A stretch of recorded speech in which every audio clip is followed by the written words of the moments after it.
କାଳିଆ ପଞ୍ଚୁଆ ସାବଧାନ ହୁସିଆର ଡାକି ଡାକି ବାହାରିଗଲେ। ମଞ୍ଚ ଅନ୍ଧକାର ହେଲା। ଦ୍ୱିତୀୟ ଦୃଶ୍ୟ। ସନ୍ଧି। ଏଥୁ ଅନ୍ତେ ନିଶାଶେଷେ ଏପରି ଘଟିଲା। ଯେମା ହଂସପୁର ଛାଡ଼ି ଅଶ୍ୱ ଝପଟାଇ ଦେଲେ। ତାହାର ସ୍ଥାନକାଳ ବର୍ଣ୍ଣନା। ଗାୟକ। ଫାଟି ପଡ଼ିବାର ନିକୁଞ୍ଜ ସଂସାର ବୃତ୍ତେ। ରାଗ ତୋଡ଼ି ପରଜ। ସିନ୍ଦୁରା ଫାଟିନି ନିଶାତ ପାହିନି ଗଗନରେ କୁଆଁ ତାରା। ପ୍ରଭାତ ହୋଇନି କମଳ ବନରେ ଧରା ଛୁଇଁ ନାହିଁ ଖରା। ରେ କିଶୋରୀ ଏତେବେଳେ କିଆଁ ଚଳୁ ମନ ଚହଲାଇ ଖୋଜୁଛୁ ଯାହାକୁ ସେ କି ବନ୍ଧା ତୋର ସ୍ନେହରେ। ମା ମହାନଦୀ ପ୍ରୀତି କୋଳ ତେଜି କାଠ ଯୋଡ଼ି ନଦୀ ନୀର। ଦକ୍ଷିଣ ଦିଗରେ ବାଲିବନ୍ଧ କରେ ବୋହିଯାଏ ନିରନ୍ତର। ରେ କିଶୋରୀ ସେହିଠାରେ ଭେଟାଭେଟି ହଜିଲା ଧନ ତୋ ମନ୍ତ୍ରୀ ବାସୁଦେବ କଲେ କିବା ପ୍ରତିକାରରେ। ସମ୍ମୁଖରେ ବାସୁଦେବଙ୍କୁ ଆଗେଇ ଯାଉଥିବାର ଦେଖି ନନ୍ଦିକା ଡାକିଲେ। ନନ୍ଦିକା ଛିଡ଼ା ହୁଅ ବାସୁଦେବ। ବାସୁଦେବ ଅଟକି ଯାଇ ବିସ୍ମୟରେ ନନ୍ଦିକାଙ୍କୁ ଚାହିଁଲେ। ନନ୍ଦିକା ପାଖରେ ପହଞ୍ଚି ନନ୍ଦିକା କହିଲେ ଯେ, ବିଶ୍ୱାସ କରିଥିଲ ବାସୁଦେବ? ଚନ୍ଦ୍ର ଅସ୍ତ ହୋଇନି, ପୂର୍ବ ଦିଗରେ ଉଠି ନାହିଁ ସକାଳର ସୂର୍ଯ୍ୟ। ଏତେବେଳେ ଘୋଡ଼ା ଝପଟାଇ ସମଗ୍ର ନଗରଟା ଯାକ ତୁମକୁ ମୁଁ ଖୋଜି ବୁଲୁଥିବି। ବାସୁଦେବ ଏ ମୋର କଳ୍ପନାର ବାହାରେ ନନ୍ଦିକା। ନନ୍ଦିକା ମୁଁ କିନ୍ତୁ ତୁମକୁ ଖୋଜି ବୁଲୁଛି ଅନେକ ସମୟ ଧରି। ପ୍ରଥମେ ଯାଇଥିଲି ତୁମର ଉଆସକୁ, ମନ୍ତ୍ରୀ ବାସୁଦେବଙ୍କ ଉଆସକୁ। ସମ୍ବାଦ ପାଇଲି ରାତି ଅନେକ ଥିଲା ତୁମେ ଉଆସ ଛାଡ଼ି ଚାଲି ଆସିଛ। ବାସୁଦେବ ନଗର ପରିକ୍ରମା। ରାତି ଶେଷରେ ଦେଖିବାକୁ ସହର ଉପକଣ୍ଠରେ ପହରା କାମ ଠିକ୍ ଠିକ୍ ଚାଲିଛି କି ନାହିଁ, ସେନାପତିମାନେ ନିର୍ଦ୍ଦେଶ ପାଳନ କରିବାକୁ କି ବ୍ୟବସ୍ଥା କରିଛନ୍ତି, ରାତିରେ ନଗରବାସୀ କିଏ ରାଜାଦେଶ ଲଙ୍ଘନ କରି ଘର ଛାଡ଼ି ବାହାରକୁ ଆସିଛି କି ନାହିଁ। ନନ୍ଦିକା କେହି ଯଦି ରାଜାଜ୍ଞା ଲଙ୍ଘନ କରିଥାଏ। ବାସୁଦେବ ଚମକି ପଡ଼ି କିଏ? ନନ୍ଦିକା ମୁଁ। ବାସୁଦେବ ନନ୍ଦିକା। ନନ୍ଦିକା ଏ ଆଦେଶର କି ଯଥାର୍ଥତା ଅଛି ବାସୁଦେବ? ବାସୁଦେବ ଯୁଦ୍ଧରତ ନଗରବାସୀଙ୍କ ପାଇଁ ଏ ସତର୍କତାର କିଛି ଅର୍ଥ ନାହିଁ। ନନ୍ଦିକା ତୁମ ପାଇଁ ଥାଇପାରେ, ଥାଇପାରେ ତୁମ ରାଜାଙ୍କ ପାଇଁ, କିନ୍ତୁ ନଗରବାସୀଙ୍କ ପାଇଁ, ମୋ ପାଇଁ। ବାସୁଦେବ ନନ୍ଦିକା। ନନ୍ଦିକା ତୁମେ ଉତ୍କଳର ଅନ୍ୟତମ ତରୁଣ ସଚିବ। ପ୍ରତିରକ୍ଷାର ବହୁ ଦାୟିତ୍ୱ ତୁମ ଉପରେ ନ୍ୟସ୍ତ। ସେଇଥିପାଇଁ ତ ନିଦ୍ରାହୀନ ରାତି କଟାଇ ସୂର୍ଯ୍ୟୋଦୟ ଆଗରୁ ଆସିଛି ତୁମକୁ କିଛି କହିବି ବାସୁଦେବ। କିଛି ପରାମର୍ଶ ମୁଁ ତୁମକୁ ବିଶ୍ୱାସ କରେ। ଶୈଶବର ସାଥୀ ତୁମେ ମୋର, କୈଶୋରର ବନ୍ଧୁ ତୁମେ। ବାସୁଦେବ ଭୁଲିନି ମୁଁ ସେହି ଭାଗ୍ୟହୀନ ଯେ ରାଜକନ୍ୟାଙ୍କ ବନ୍ଧୁତାର ସୁଯୋଗ ପାଇଥିଲା। ନନ୍ଦିକା ସେଇ ସୁଯୋଗର ପୁରସ୍କାର ସ୍ୱରୂପ ତୁମେ ଆଜି ଉତ୍କଳର ଅନ୍ୟତମ ସଚିବ। ମନେ ପଡ଼େ? ବାସୁଦେବ କ'ଣ? ନନ୍ଦିକା ବହୁ ବର୍ଷ ତଳେ ସେଦିନ ବି ଥିଲା ଏମିତି ଏକ ପ୍ରଭାତ। ବାସୁଦେବ ଉଚ୍ଚ ପଦବୀ ପାଇଁ ମୁଁ ନିଜକୁ ପ୍ରସ୍ତୁତ କରୁଥାଏ। ନନ୍ଦିକା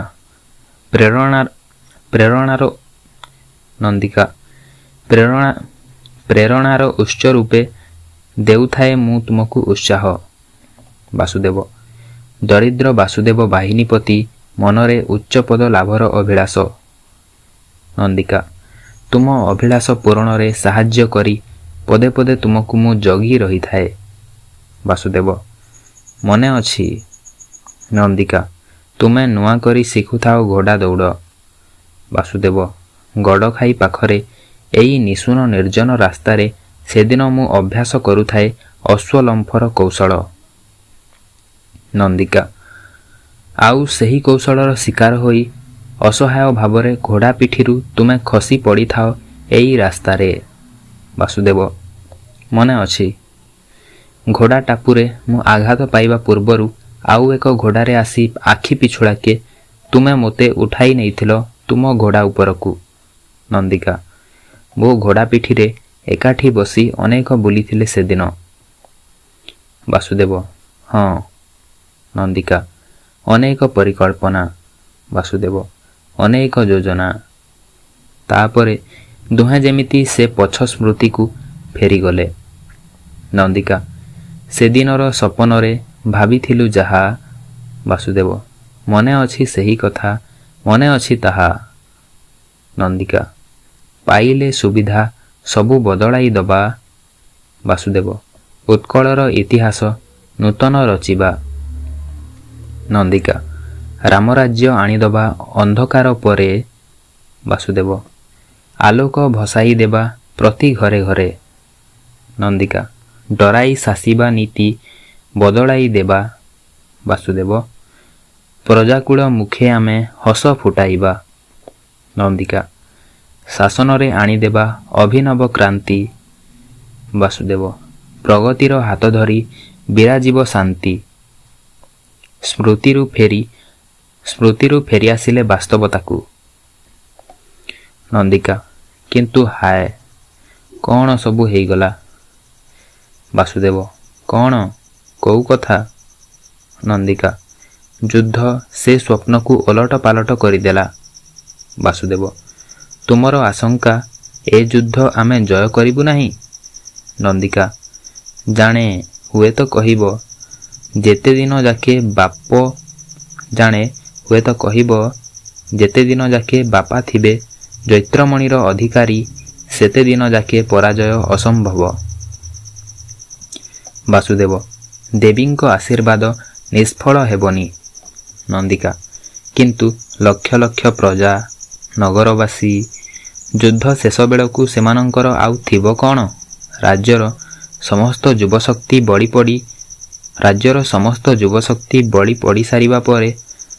ବଳି ପଡ଼ିସାରିବା ପରେ ଆଉ ଥିବ କିଏ? ବାସୁଦେବ ମୁଁ ତୁମର ଦୁଃଖ ଜାଣେ ନନ୍ଦିକା, କିନ୍ତୁ ନିରୁପାୟ। କ'ଣ ମୁଁ କରିପାରିବି? ନନ୍ଦିକା ମୋତେ ସାହାଯ୍ୟ କରିପାରିବ ନାହିଁ। ବାସୁଦେବ କି ସାହାଯ୍ୟ? ନନ୍ଦିକା ତୁମକୁ ଚୋଡ଼ଗଙ୍ଗଙ୍କ ଶିବିରକୁ ଯିବାକୁ ପଡ଼ିବ। ବାସୁଦେବ ନନ୍ଦିକା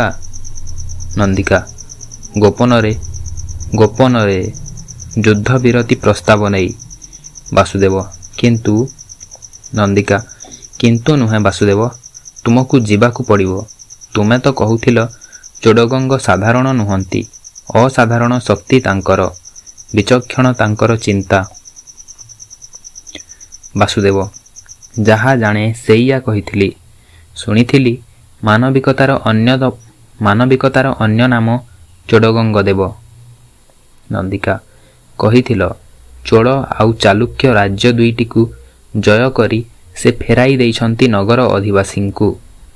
ବାସୁଦେବ କହିଥିଲି ବିଷ୍ଣୁ ପୂଜାର ପ୍ରସାର ପାଇଁ ତାଙ୍କର ଏ ଅଭିଯାନ। ନନ୍ଦିକା ହିଂସାର ଊର୍ଦ୍ଧ୍ୱରେ ଯେଉଁ ଦେବତାର ସ୍ଥାନ, ମାନବିକତାର ପରିପ୍ରକାଶ ଯେଉଁ ଆରାଧନାର ଲକ୍ଷ୍ୟ, ତାହାରି ଅନୁଗାମୀ ଚୋଡ଼ଗଙ୍ଗ ଦେବ। ସେଇଥିପାଇଁ କଳିଙ୍ଗ ନଗର ଛାଡ଼ି ଏଠିକି ଆସିଛନ୍ତି ସେ ସ୍ଥାପନ କରିବାକୁ ଗଙ୍ଗା କଟକ। ଯୁଦ୍ଧ ଅଭିଯାନ ରାଜ୍ୟ ବିସ୍ତାର ତାଙ୍କର ଉଦ୍ଦେଶ୍ୟ ନୁହେଁ। ଗୀତ ରାଗ କଲ୍ୟାଣ ଆହାରି। ଦେଖିଅଛି ତାଙ୍କୁ ଉଆସ ଛାତରୁ କେତେ ନିଦ୍ରାହୀନ ରାତିରେ ଅସିହୀନ କରେ ସେନା ପୁରୋଭାଗେ, ନାହିଁ ଶଙ୍କା ନାହିଁ ଭୀତିରେ ଚଳନ୍ତି, ଶିରସ୍ତ୍ରାଣ ନାହିଁ ମଥାରେ, ଦେହେ ନାହିଁ ସାଞ୍ଜୁ, ସନ୍ନ୍ୟାସୀ ପରାଏ ସମ୍ମୋହନ ସେହି ଗତିରେ। ଧ୍ୱଜାରେ ଝଟକେ ଅଲିଭା ମଶାଲ, ଦୂର ହେବ ଅନ୍ଧକାରରେ, ପ୍ରଜାକୁଳ ପାଇଁ ନୂତନ ଶାସନେ ନ ରହିବ ସ୍ୱେଚ୍ଛାଚାରରେ। ସେ ବୀର ନବପ୍ରତିଭାର ପ୍ରକାଶ, ଗୁଣ ଖାଇ ଖାଇ ଭାଙ୍ଗି ପଡ଼ୁଥିବା ଦେଶର ହୋଇବ ବିକାଶ।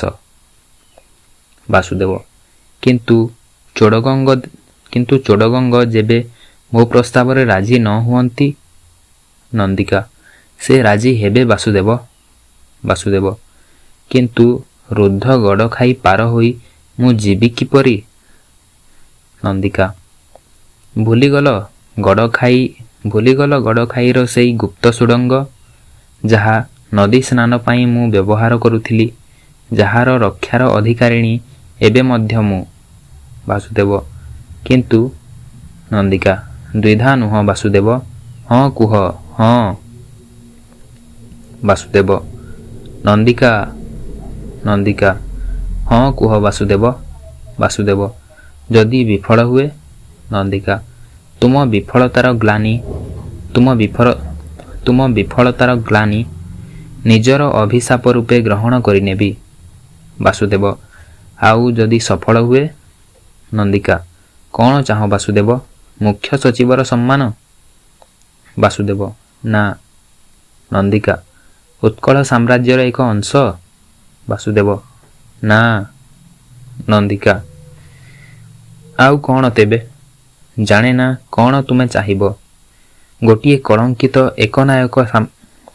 କଳଙ୍କିତ ଏକନାୟକ ସାମ୍ରାଜ୍ୟର ବିଲୋପ ପାଇଁ, ଏକ ମାନବଧର୍ମୀ ରାଜତ୍ୱର ପ୍ରତିଷ୍ଠା ପାଇଁ ଯାହା ଇଚ୍ଛା କରିବ, ଯାହା ମାଗିବ। ବାସୁଦେବ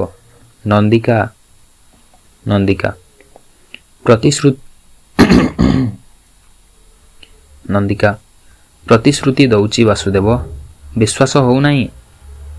ବାସୁଦେବ ତୁମକୁ ଅବିଶ୍ୱାସ କରିପାରିବିନି ନନ୍ଦିକା। ତୁମେ ମୋ ଶୈଶବର ସାଥୀ, କୈଶୋରର ବନ୍ଧୁ। ମୁଁ ତୁମ ପ୍ରସ୍ତାବରେ ରାଜି। ନନ୍ଦିକା ଆଜି?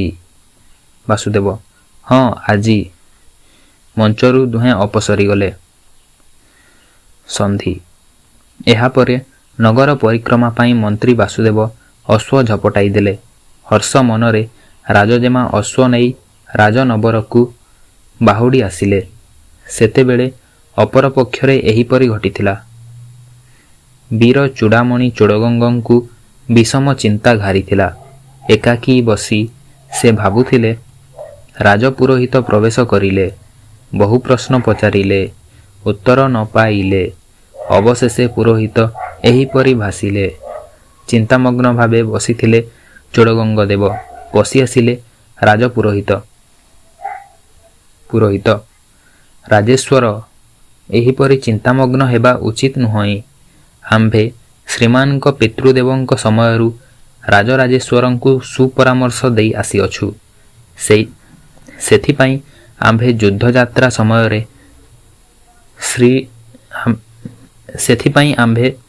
ଯୁଦ୍ଧଯାତ୍ରା ସମୟରେ ଶ୍ରୀଳ ଶ୍ରୀଯୁକ୍ତ ରାଜରାଜେଶ୍ୱରଙ୍କ ପାଖେ ରହି ଆସିଅଛୁ। ରାଜରାଜେଶ୍ୱର ଗ୍ରହଣ କରନ୍ତୁ ବା ନ କରନ୍ତୁ, ସେପରି ପରାମର୍ଶ ଦେବା ଆମ୍ଭର କର୍ତ୍ତବ୍ୟ ବୋଲି ମନେ କରୁଅଛୁ। ଚୋଡ଼ଗଙ୍ଗ ଦେବ ଆଉ କି ପରାମର୍ଶ ଦେବେ ରାଜପୁରୋହିତ? ପୁରୋହିତ ଶ୍ରୀମୁଖରେ ଏ ବଚନ ଶୋଭା ପାଏନା। ଯେଉଁ ରାଜେଶ୍ୱର ତାଙ୍କର ବଳବୀର୍ଯ୍ୟ ଗୁଣାବଳୀ ଦ୍ୱାରା ଚାଲୁକ୍ୟ ଗଙ୍ଗବିକ୍ରମ, ଗଙ୍ଗେଶ୍ୱର ବୀର ରାଜେନ୍ଦ୍ର, ଚୋଡ଼ଗଙ୍ଗ, ଗଙ୍ଗେଶ୍ୱର ଦେବ, ରୂପଦେବ ପ୍ରଭୃତି ବିଭିନ୍ନ ନାମରେ ଭୂଷିତ, ଯେଉଁ ରାଜେଶ୍ୱର ଗଙ୍ଗେଶ୍ୱର ମହାରାଜ, ରାଜାଧିରାଜ, ରାଜପରମେଶ୍ୱର, ପରମ ଭଟ୍ଟାରକ, ପରମ ମାହେଶ୍ୱର, ପରମ ବୈଷ୍ଣବ, ପରମ ବ୍ରାହ୍ମଣ, ତ୍ରିକଳିଙ୍ଗାଧିପତି ଉପାଧିଚୟ ନିମନ୍ତେ ଏକମାତ୍ର ସୁଯୋଗ୍ୟ ନୃପତି, ରଣବିଜୟ ପୂର୍ବରୁ ସେହି ରାଜେଶ୍ୱରଙ୍କର ଏତାଦୃଶ ଅହେତୁକ ଚିନ୍ତା ଶୁଭଙ୍କର ନୁହେଁ, ତେଣୁ ପରିହାର୍ଯ୍ୟ। ଚୋଡ଼ଗଙ୍ଗ ଚିନ୍ତା ଶତ ଚେଷ୍ଟା କଲେ ମଧ୍ୟ ମୁଁ ଆପଣଙ୍କୁ ବୁଝାଇ ପାରିବି ନାହିଁ ରାଜପୁରୋହିତେ ସେ ଚିନ୍ତାର କାରଣ। ପୁରୋହିତ କି କାରଣ ଥାଇପାରେ ରାଜେଶ୍ୱର? ଏଇ ସଂଗ୍ରାମ, ଏଇ ଯୁଦ୍ଧ, ଭବିଷ୍ୟତର ଅନିଶ୍ଚିତତା। ପ୍ରହରୀ ପ୍ରବେଶ କରି ଚମୁପତି ଉପସ୍ଥିତ। ପ୍ରହରୀ ପ୍ରସ୍ଥାନ। ପ୍ରବେଶ କଲେ ଚମୁପତି। ଚୋଡ଼ଗଙ୍ଗ କେତେ ଦିନ ଧରି ଏ ଯୁଦ୍ଧ ଚାଲିବ ଚମୁପତି? ଚମୁପତି ମହାରାଜ।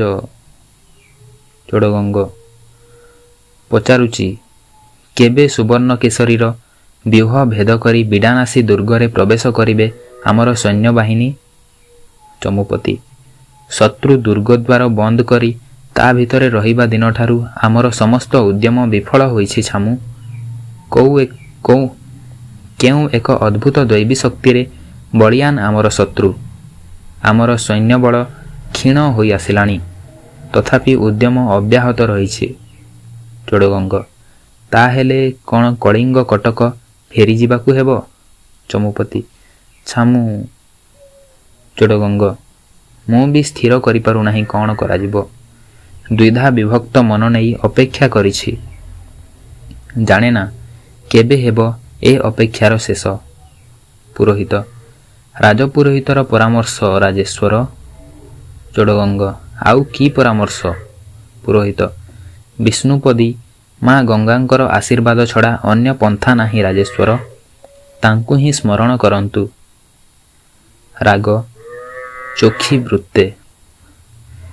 ଶୁଭ୍ର ମରକତ ଶୋଭା ଅନୁପମ ମନ ଲୋଭା ବିଧୁ ମୁଖ ଜିଣି ଆଭା ମେନକା ସୁତା ବିଷ୍ଣୁପଦୁ ସମ୍ଭବିଲେ ବିଷ୍ଣୁପଦୀ ନାମ ନେଲେ ପାତାଳରେ ବିରାଜିଲେ ସାଗର ମାତା ପାତାଳରେ ବିରାଜିଲେ ସରଗ ମାତା ଉଦ୍ଧାରିଲେ ସଗର କୂଳ ଭଗୀରଥ ପାଇଥିଲେ ତପସ୍ୟା ଫଳ ଶଙ୍କର ଜଟା ଶୋଭିତା ଜହ୍ନ ଆଶ୍ରମ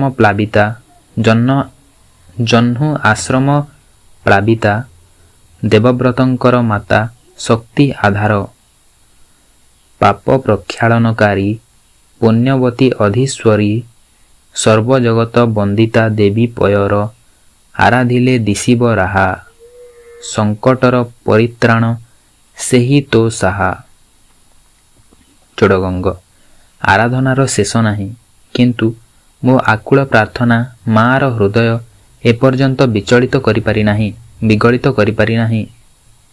ପୁରୋହିତ ତଥାପି ସେଇ ହିଁ ଭରସା। ଚୋଡ଼ଗଙ୍ଗ ହଁ, ସେଇ ହିଁ ଭରସା। ପ୍ରହରୀ ପୁଣି ପ୍ରବେଶ କରି ଛାମୁ। ଚୋଡ଼ଗଙ୍ଗ ପୁଣି କିଏ? ପ୍ରହରୀ ଶିବିର ରକ୍ଷକ ମହାଦଣ୍ଡପାଶ। ଚୋଡ଼ଗଙ୍ଗ ଉପସ୍ଥିତ କରାଅ। ପ୍ରହରୀ ପ୍ରସ୍ଥାନ। ଏ ସମୟରେ ମହାଦଣ୍ଡପାଶ କାହିଁକି? ମହାଦଣ୍ଡପାଶ ପ୍ରବେଶ କଲେ। କି ସମ୍ବାଦ ମହାଦଣ୍ଡପାଶ? ଦଣ୍ଡପାଶ ଅଦ୍ଭୁତ ଘଟଣା ଛାମୁ। ଚୋଡ଼ଗଙ୍ଗ ଅଦ୍ଭୁତ ଘଟଣା? ଦଣ୍ଡପାଶ ନଦୀର କୂଳେ କୂଳେ ପ୍ରହରା ଦେଉଥିଲେ ଆମ ଭଟ୍ଟ ସେନାମାନେ। ସେମାନେ ଦେଖିଲେ ଶତ୍ରୁ ଗଡ଼ଖାଇ ପ୍ରାଚୀରର ଏକ ଗୁପ୍ତଦ୍ୱାର ଦେଇ ଏ ପାଖରେ ଜଣେ ଆସି ଉପସ୍ଥିତ ହେଲା, ସଙ୍ଗରେ ଏକ ଅଙ୍ଗରକ୍ଷୀ ସୈନିକ। ପ୍ରହରୀମାନେ ତାକୁ ଧରିବାକୁ ଯାନ୍ତେ ସେ ନିବେଦିଲା, ମୋତେ ଧରିବା ଆବଶ୍ୟକ ନାହିଁ। ତୁମ ଛାମୁଙ୍କ ନିକଟରେ ମୋତେ ପହଞ୍ଚାଇ ଦିଅ, ମୁଁ ତାଙ୍କୁ ଦେଖା କରିବି। ଚୋଡ଼ଗଙ୍ଗ ଶତ୍ରୁ ଶିବିରରୁ ଜଣେ କେହି? ସନ୍ଧାନ ନେଇଛ ସେ କିଏ? ସନ୍ଧାନ ନେଇଛ ସେ କିଛି ଅସ୍ତ୍ରଶସ୍ତ୍ରରେ ସଜ୍ଜିତ କି ନୁହେଁ? ଦଣ୍ଡପାଶ ନା ଛାମୁ, ନିରସ୍ତ୍ର ସେ। ପ୍ରକାଶିଲା ତା ନାଁ ବାସୁଦେବ। ଚୋଡ଼ଗଙ୍ଗ ବାସୁଦେବ ବାହିନୀପତି? ସୁବର୍ଣ୍ଣକେଶରୀଙ୍କର ତରୁଣ ଅମାତ୍ୟ ବାସୁଦେବ ବାହିନୀପତି? ଦଣ୍ଡପାଶ ହୋଇଥିବ ଛାମୁ। ପୁରୋହିତ ହୋଇଥିବ ନୁହେଁ, ନିଶ୍ଚୟ ସେଇଆ। କହିନଥିଲି। ପୁରୋହିତ କହିଲେ ଯେ ହୋଇଥିବ ନୁହେଁ, ନିଶ୍ଚୟ ସେଇଆ। କହିନଥିଲି ଛାମୁ, ମଙ୍ଗଳମୟୀ ବିଷ୍ଣୁପଦୀଙ୍କର ଆଶୀର୍ବାଦ। ଦଣ୍ଡପାଶ ଉପସ୍ଥିତ କରାଇବି ଛାମୁ। ଚୋଡ଼ଗଙ୍ଗ ନା, ମୁଁ ନିଜେ ଯିବି। ମୁଁ ନିଜେ ଯାଇ ତାଙ୍କୁ ସାକ୍ଷାତ କରିବି। ଚୋଡ଼ଗଙ୍ଗ ବାହାରିଗଲେ, ସଙ୍ଗେ ସଙ୍ଗେ ଅନ୍ୟମାନେ ମଧ୍ୟ। ସନ୍ଧି ଏକ ପାଖେ ଏପରି ଯେ ନାଟକ ହୋଇଗଲା। ଅନ୍ୟ ପାଖେ କେଶରୀ ଅନ୍ତଃପୁରେ ତାର ପ୍ରତିଧ୍ୱନି ଉଠିଲା। ମହିଷୀ ସତ୍ୟବତୀ ବାସୁଦେବ ନିରୁଦ୍ଦିଷ୍ଟ ବୋଲି ଖବର ପାଇଲେ। ଅତିଶୀଘ୍ର ସେ ଯାଇ ମହାରାଜଙ୍କୁ ସତ୍ୟାସତ୍ୟ ପଚାରିଲେ। ସୁବର୍ଣ୍ଣକେଶରୀ ମଞ୍ଚକୁ ଆସିଲେ। ପଛରେ ତାଙ୍କର ରାଣୀ। ସୁବର୍ଣ୍ଣକେଶରୀ, କେଉଁ ସମ୍ବାଦ ରାଣୀ? ରାଣୀ, ବାସୁଦେବ ନିରୁଦ୍ଦିଷ୍ଟ। ସୁବର୍ଣ୍ଣକେଶରୀ, ଯଦି ସତ ହୋଇଥାଏ? ରାଣୀ,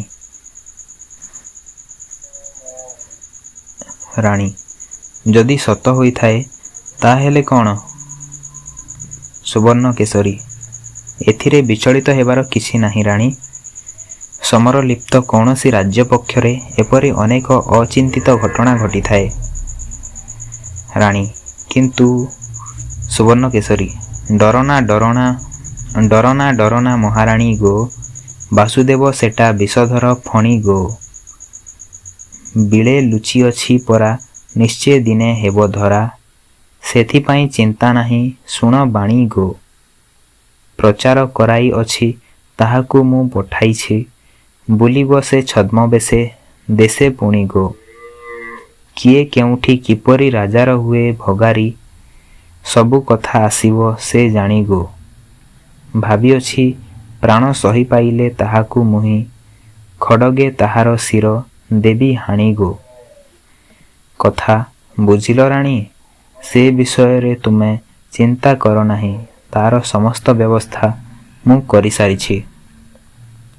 ଅଳ୍ପ ଦୂରରେ ନନ୍ଦିକା ଆସି ଠିଆ ହୋଇଥିବାର ଦେଖିପାରି ରାଣୀ କହିଲେ ଯେ, କ'ଣ ହେଲା ନନ୍ଦିକା?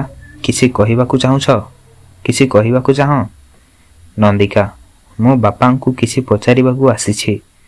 ରାଣୀ, କ'ଣ ପଚାରିବ? ନନ୍ଦିକା, ତୁମର ଜାଣି ଲାଭ ନାହିଁ। ପଚାରିବି ବାପାଙ୍କୁ, ଉତ୍ତର ଦେବେ ସେ।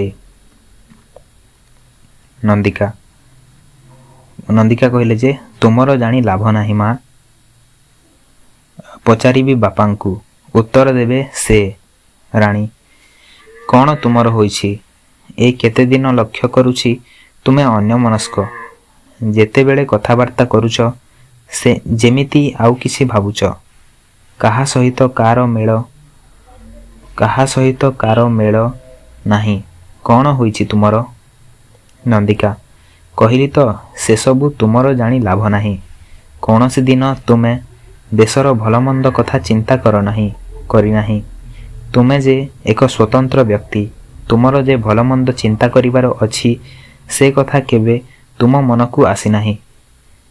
ରାଜନ ବରର ବିଳାସ ବ୍ୟସନ, କିପରି ସୁଖରେ ରହିବ, କିପରି ରାଜ୍ୟର ସବୁ ସମ୍ପଦ ଭୋଗ ଐଶ୍ୱର୍ଯ୍ୟ ପାଇଁ ଠୁଳ ହେବ, ସେଇଆ ହିଁ ରହିଛି ତୁମର ଏକମାତ୍ର କାମନା। ଛାଇ ପରି ସବୁଦିନେ ତୁମେ ରହି ଆସିଛ ବାପାଙ୍କ ପାଖେ ପାଖେ। ତୁମେ ରାଜସିଂହାସନର ଏକ ପ୍ରତିଧ୍ୱନି ମାତ୍ର। ତୁମର ଏସବୁ ବୁଝି ଲାଭ କ'ଣ? ସୁବର୍ଣ୍ଣକେଶରୀ, ମାଙ୍କ ପ୍ରତି ଏ ଅଭିଯୋଗ ଛାଡ଼ି କ'ଣ ପଚାରିବାର ଅଛି ପଚାର ମୋତେ। ନନ୍ଦିକା, ସେହି ନିରୀହ ପ୍ରହରୀ କାଳିଆ, କ'ଣ ଥିଲା ତାର ଅପରାଧ?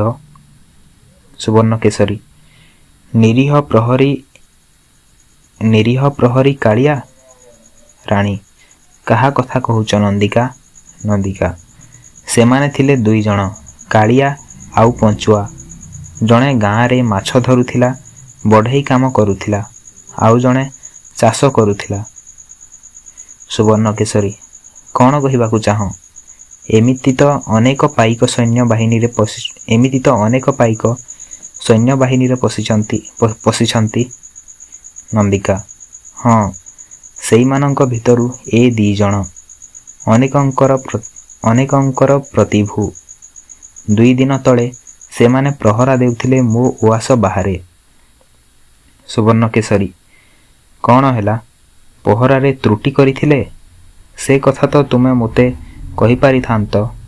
ନନ୍ଦିକା, ତ୍ରୁଟି ନୁହେଁ, ନିଷ୍ଠାର ସହିତ ସେମାନେ ନିଜର କର୍ତ୍ତବ୍ୟ ପାଳନ କରୁଥିଲେ।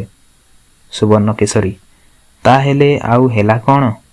ନନ୍ଦିକା, ସେଦିନ ରାତି ଅଧରେ ଉଆସ କୋଠା ଛାତ ଉପରେ ସେଦିନ ରାତି ଅଧରେ ଉଆସ କୋଠା ଛାତ ଉପରେ ଠିଆ ହୋଇଥିଲି ମୁଁ। ରାଣୀ, ରାତି ଅଧରେ ତୁମେ କୋଠା ଛାତ ଉପରେ ଠିଆ ହୋଇଥିଲ ନନ୍ଦିକା? ନନ୍ଦିକା ଅପଲକ ଆଖିରେ କେତେ କଳ୍ପନା, କେତେ ଆଶା ନେଇ ଚାହିଁଥିଲି ଚୋଡ଼ଗଙ୍ଗଙ୍କ ଶିବିରକୁ। ସେଇ ଦୁଇଟି ପହରା ସୈନିକ ଶିଶୁ ପରି କୋମଳ ମନ ନେଇ ମୋ ପାଖକୁ ଆସିଲେ। ଅନେକ ସମୟ ମୋ ପାଖରେ ଛିଡ଼ା ହୋଇ ରହିଲେ। ଭୁଲିଗଲେ ଗାଁରୁ ଆସିଥିବା 2 ଜଣ ପହରା ସୈନିକ ସେମାନେ। ମୁଁ ଭୁଲିଗଲି ମୁଁ ରାଜନନ୍ଦିନୀ ନନ୍ଦିକା। ଅନେକ ସମୟ କଥାବାର୍ତ୍ତା ହେଲୁ। ସାଧାରଣ ମଣିଷର କଥା, ଜୀବନର କଥା ଅନେକ। ଏକାଠି ନାଚିଲୁ, ଗୀତ ଗାଇଲୁ, ଖେଳିଲୁ। କାଲି ସେମାନଙ୍କୁ ବାସୁଦେବଙ୍କ ନିର୍ଦ୍ଦେଶରେ କାଠଯୋଡ଼ି କୂଳ ଗଡ଼ଖାଇ ପାଖରେ ପହରାରେ ରଖାଯାଇଥିଲା। ସେଇ ବାଟ ଦେଇ ବାସୁଦେବ ଗୋଟିଏ ପ୍ରହରୀକୁ ସାଙ୍ଗରେ ନେଇ ଚାଲି ଯାଇଛନ୍ତି ଅନ୍ୟ ପାଖକୁ। ସୁବର୍ଣ୍ଣକେଶରୀ ଏସବୁ ତୁମେ କଳ୍ପନାର କଥା କହୁଛ ଜେମା? ଏସବୁ ତୁମେ କଳ୍ପନାର କଥା କହୁଛ ଜେମା? ନନ୍ଦିକା ଏ ପାଖରେ ରହିଯାଇଥିବା ପ୍ରହରୀକୁ ଆପଣ ଶୁଳି ଦେଇଛନ୍ତି। ବାସୁଦେବ ଚୋଡ଼ଗଙ୍ଗଙ୍କ ଶିବିରକୁ ଯାଇଛନ୍ତି। ଏ ସମ୍ବାଦ ଯେପରି ପ୍ରଚାରିତ ନ ହୁଏ ସେଥିପାଇଁ ନିରୀହ କାଳିଆର ଜୀବନକୁ ଶେଷ କରିଦେଇଛନ୍ତି। ରାଣୀ କ'ଣ କହିଲା ଜେମା? କ'ଣ କହିଲ ଜେମା? ଚୋଡ଼ଗଙ୍ଗଙ୍କ ଶିବିରକୁ ଯାଇଛନ୍ତି ବାସୁଦେବ? ନନ୍ଦିକା ଶାନ୍ତିର ବାର୍ତ୍ତା ନେଇ, ମୋର ନିମନ୍ତ୍ରଣ ନେଇ। ରାଣୀ ନନ୍ଦିକା ସୁବର୍ଣ୍ଣକେଶରୀ ତୁମେ ଜେମାଙ୍କ କଥାରେ ବିଶ୍ୱାସ କରୁଛ ରାଣୀ? ନନ୍ଦିକା ଅଦ୍ଭୁତ ଆପଣ। ମୁଁ ଜାଣେ ଏତେ ବଡ଼ ସତ୍ୟକୁ ପ୍ରକାଶ କରିବାର ସାହସ ଆପଣଙ୍କ ପାଖରେ ନଥିବ।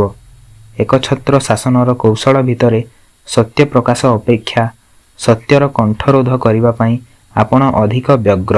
ସେଇଥିପାଇଁ ତ। ରାଣୀ ନନ୍ଦିକା ସୁବର୍ଣ୍ଣକେଶରୀ ଜେମା। ସୁବର୍ଣ୍ଣକେଶରୀ ଜେମା। ନନ୍ଦିକା କୁହନ୍ତୁ ତ ସେଇ ନିରୀହ ପାଇକଟିକୁ ଗୁପ୍ତରେ ହତ୍ୟା କରାଯାଇ ନାହିଁ? ବାସୁଦେବ ଯାଇନାହାନ୍ତି ଗଙ୍ଗ ଶିବିରକୁ? ସୁବର୍ଣ୍ଣକେଶରୀ ଅସମ୍ଭବ। ମାଆଙ୍କୁ ପଚାର। ତୁମକୁ ମୁଁ କହୁନଥିଲି ରାଣୀ? ବାସୁଦେବ ଛଦ୍ମବେଶରେ ଯାଇଛନ୍ତି ଗାଁ ଗାଁ ବୁଲି ସମ୍ବାଦ ସଂଗ୍ରହ କରିବେ। ରାଜ୍ୟ ଭିତରେ କିଏ ଆମର ଶତ୍ରୁତା କରୁଛି କଳନା କରିବେ ଅଧିକ ସୈନ୍ୟ ସଂଗ୍ରହର ସମ୍ଭାବନା। ନନ୍ଦିକା ମିଛ, ସବୁ ମିଛ। ଗୋଟିଏ ମିଛକୁ ଆଉ ଗୋଟିଏ ମିଛ ଦେଇ ଆପଣ ଢାଙ୍କି ଦେବାକୁ ଚାହାନ୍ତି, କିନ୍ତୁ ମନେ ରଖନ୍ତୁ ତାହା ସମ୍ଭବ ନୁହେଁ। ଆପଣଙ୍କର ସବୁ ମିଛର ପାଚେରୀ ଭାଙ୍ଗି ଚୁରମାର କରିଦେବେ ଚୋଡ଼ଗଙ୍ଗ। ବିଶ୍ୱାସ ହେଉନି? ବେଶ୍ ଅପେକ୍ଷା କରନ୍ତୁ। ନନ୍ଦିକା କ୍ଷିପ୍ର ପାଦରେ ବାହାରିଗଲେ। ରାଣୀ ନନ୍ଦିକା ନନ୍ଦିକା ସୁବର୍ଣ୍ଣକେଶରୀ ଡାକି ଲାଭ ନାହିଁ। ରାଣୀ ତାହେଲେ ଜେମା କ'ଣ ଶେଷରେ ତୁମ ବିରୋଧରେ ବିଦ୍ରୋହ କଲେ? ସୁବର୍ଣ୍ଣକେଶରୀ ତୁମ ଅଭିଧାନରେ ବିଦ୍ରୋହର ଅର୍ଥ କ'ଣ ମୁଁ ଜାଣେନା, କିନ୍ତୁ ଜେମା ଯଦି ବିଦ୍ରୋହ କରିଥାନ୍ତି ଉତ୍କଳ ସାମ୍ରାଜ୍ୟର ସ୍ୱାର୍ଥ ଦୃଷ୍ଟିରୁ ସେ ବିଦ୍ରୋହର ସଂକେତ କେହି ପାଇବା ଉଚିତ ନୁହେଁ। ଯେମିତି ସେ ପ୍ରହରୀକୁ ହତ୍ୟା କରିବାର ସମ୍ବାଦ କେହି ନ ପାଇବେ। ରାଣୀ ତାହେଲେ ନନ୍ଦିକାଙ୍କୁ କ'ଣ ବନ୍ଦୀ କରାଯିବ? ସୁବର୍ଣ୍ଣକେଶରୀ ତୁମର ଏ ପ୍ରଶ୍ନ ଶୁଣି ମୋତେ ହସ ମାଡ଼ୁଛି ରାଣୀ। ଗୀତ ରାଗ ମୁଖାବରୀ ଆଡ଼ତାଳି। ଜୋଷା ବରରେ ହସ ଲାଗେ ଶୁଣି ତୋର ଗୀରରେ। ଏଇ ଚତୁରତା ନେଇ ପାଟରାଣୀ ହେଲୁ ତୁହି ମୋରରେ। ଆନ ଦିନ ହୋଇଥିଲେ କରିଥାନ୍ତି ଭିନ୍ନ ମନେ ମୁଁ ବିଚାରରେ। ଅବାଧ୍ୟ ସନ୍ତାନ ପାଇଁ ବାସସ୍ଥାନ ହୋଇଥାନ୍ତା କାରାଗାରରେ। ଏବେ କିନ୍ତୁ କଲେ ବନ୍ଦୀ, ରାଜ୍ୟସାରା ବିଦ୍ରୋହ ହେବ ପ୍ରଚାରରେ। ଫଳେ ପ୍ରଜାକୁଳ କଣ୍ଠେ ଦେଖାଦେବ ସମବେଦନାର ସ୍ୱରରେ। ଶୁଣ ତେଣୁ ରସାଳସା, ରାଜଜେମା ପାଇଁ ଯାହା ଦରକାରରେ। ସବୁରି ସନ୍ଦେହ କରି ନାଶ, ପାଇବ ସେ ସ୍ୱାଧୀନତା ତାରରେ। ଜାଣିଛ ତ ମଦାଳସା, ଥିଲେ ଦେବୀଦତ୍ତ ଚୈତ୍ରମଣି ଶିରରେ, ପରାଜୟ ଅସମ୍ଭବ, ଅରି କରିବନି ରାଜ୍ୟ ଅଧିକାରରେ। ନନ୍ଦିକାଙ୍କୁ ରଖିବି ମୁଁ, ନିଜ ପାଖେ ପାଖେ ନାହିଁ ଆମ ଡରରେ। ସୁବର୍ଣ୍ଣ କେଶରୀ ରାଣୀ, ହରସରେ ଆସ ଧରି ମୋର କରରେ। କଥା, ଆସ ରାଣୀ, ଦେମାଙ୍କର ମୁଁ ସମସ୍ତ ବ୍ୟବସ୍ଥା କରିଦେଉଛି। ରାଜା ସୁବର୍ଣ୍ଣକେଶରୀ ଓ ରାଣୀ ବାହାରିଗଲେ। କିଛି ସମୟ ବାଦ୍ୟଧ୍ୱନି କନ୍ସାର୍ଟ ହୋଇ ସ୍ଥାନ ପରିବର୍ତ୍ତନର ସୂଚନା ଦେଲା। ସନ୍ଧି। ସୁଡ଼ଙ୍ଗର ଗୁପ୍ତ ଦ୍ୱାର ଦେଇ ମନ୍ତ୍ରୀ ବାସୁଦେବ ଚୋଡ଼ଗଙ୍ଗ ଶିବିରରେ ପ୍ରବେଶ ହୋଇଲେ। ନୃପମଣି ନିଜେ ତାହାଙ୍କୁ ପାଛୋଟି ନେଲେ। ଏହାକୁ ସୁଯୋଗ ବୋଲି ମନେକରି ଯଥାଯୋଗ୍ୟ ଭାବେ ତାଙ୍କୁ ଶଙ୍ଖୋଳିଲେ। ଏକାନ୍ତରେ ପାଖରେ ବସାଇ ସମସ୍ତ ବୃତ୍ତାନ୍ତ ବୁଝିଲେ। ତାହାପରେ ଏହିପରି ପ୍ରକାଶ କଲେ। ଏହାପରେ ବାସୁଦେବ ବାହିନୀପତି ଏବଂ ଚୋଡ଼ଗଙ୍ଗଙ୍କ ମଧ୍ୟରେ କ'ଣ କଥୋପକଥନ ହୋଇଛି